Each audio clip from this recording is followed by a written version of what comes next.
Bonjour à tous et bienvenue sur Gaia's Daydream. Aujourd'hui, j'ai dégoté pour vous 3 petites perles. Un thread classique, mais particulièrement frissonnant. Un thread paranormal que je vais raconter à la première personne pour avoir plus d'effet. Et une troisième histoire que je vais vous laisser découvrir tout seul. Elle est vraiment particulière, je trouve. Avant d'aller plus loin, j'aimerais vous rappeler de vous abonner à la chaîne et d'activer la petite cloche pour être notifié de mes prochaines vidéos.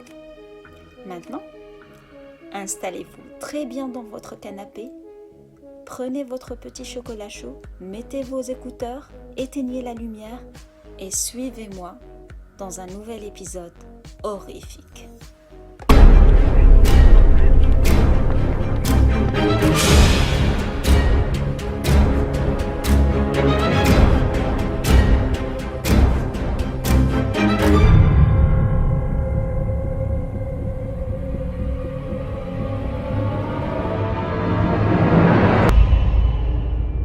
Tracy vivait avec ses parents, son père et sa sœur jumelle dans une maison en banlieue. Elle avait 19 ans au moment des faits.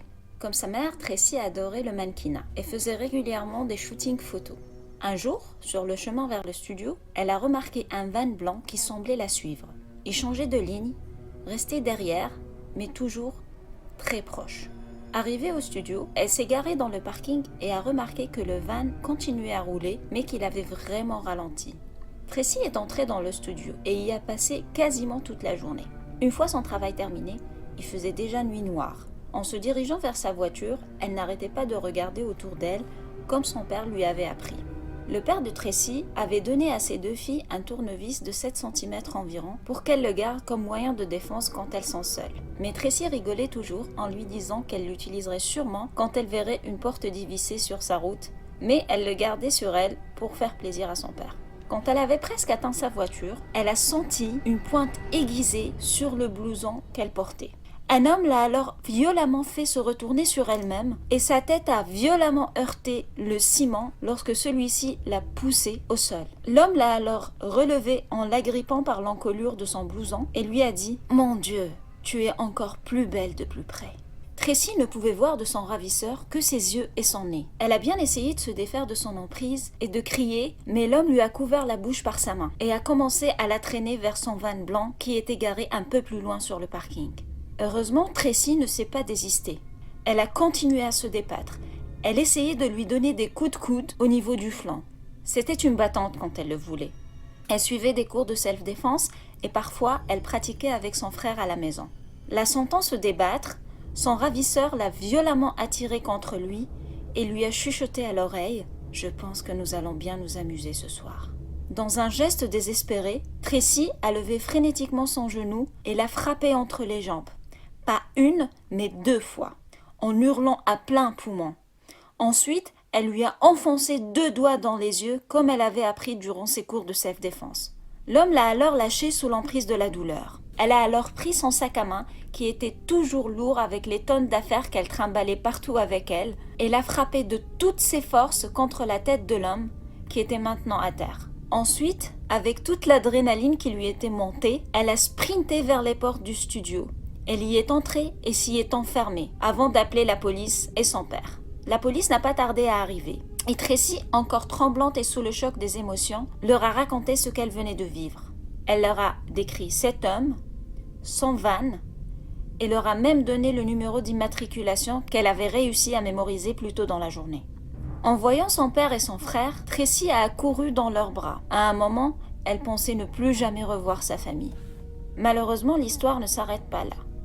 La police a réussi à mettre rapidement la main sur l'homme qui a voulu kidnapper Tracy. Et en fouillant son appartement, ils ont trouvé des choses horripilantes. Quand les policiers sont allés chez Tracy et sa famille, ils leur ont appris que l'homme avait des photos de Tracy et de sa jumelle partout sur les murs de son appartement. Des photos d'elle en train de faire du shopping, dans des cinémas, dans des dates.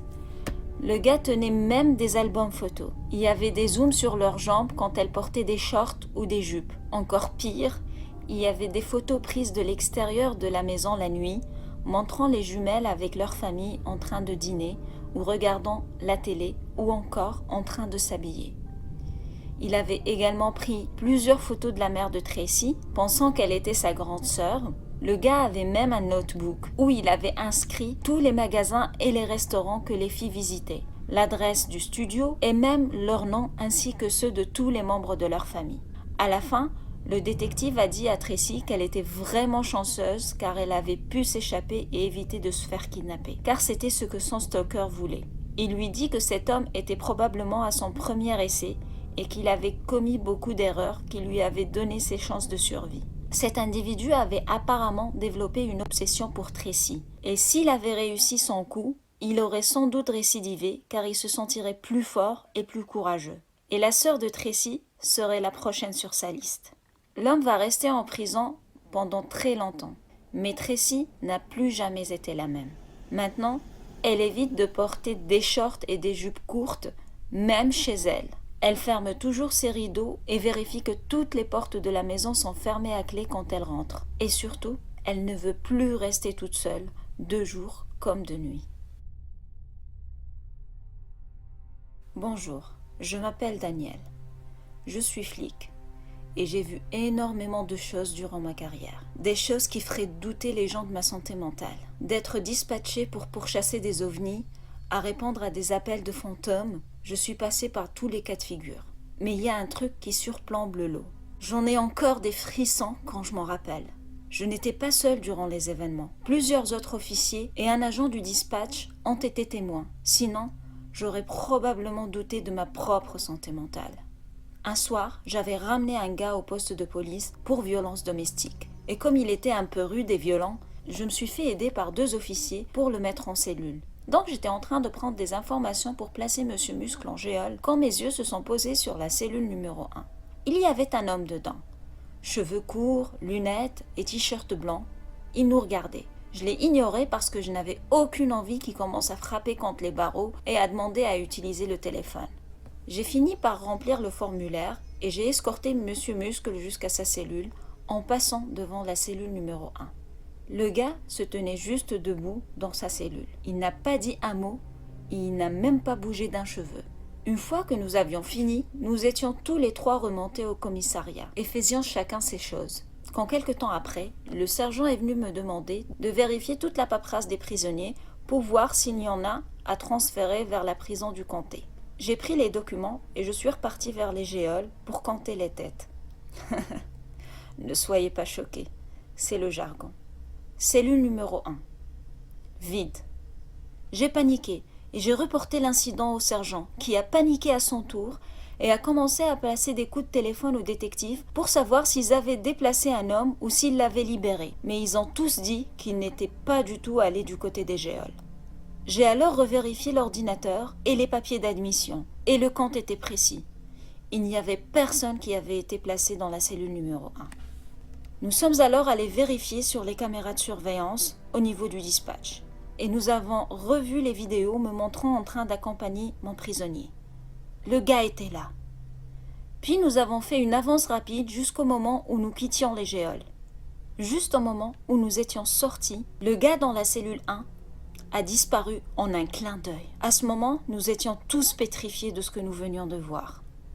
Mais ce n'était pas tout. Nous avons voulu transférer la vidéo vers un DVD ou une clé USB, mais à chaque fois, le gars disparaissait de la vidéo. Jusqu'à aujourd'hui, nous entendons et voyons des trucs dans cet endroit. Et nous pouvons voir les prisonniers dans les géoles parler à quelqu'un en direction de la cellule numéro 1, même quand elle apparaît vide. Jusqu'à aujourd'hui, j'ai la chair de poule à chaque fois que je dois rentrer seule dans cet endroit.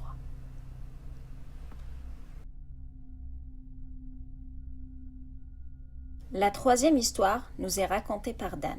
Dan vivait seul avec son père. Quand il avait 10 ans, il s'est réveillé aux alentours de minuit avec un mal de tête atroce et un bruit de rampement au niveau de son oreille gauche. Il a crié pour appeler son père, mais celui-ci n'était pas à la maison. Il était parti prendre une bière avec un pote juste après que Dan se soit couché. Dan a passé 2 horribles heures à hurler de douleur et à essayer de voir ce qui se trouvait dans son oreille gauche à travers un miroir. Il a même essayé d'y verser de l'eau. Une fois son père enfin rentré, il s'est empressé de l'emmener aux urgences et il s'est avéré qu'un cafard avait pondu ses œufs dans l'oreille de Dan et que ce soir-là, les œufs avaient éclos. Les œufs vides sont sortis de son oreille une semaine après.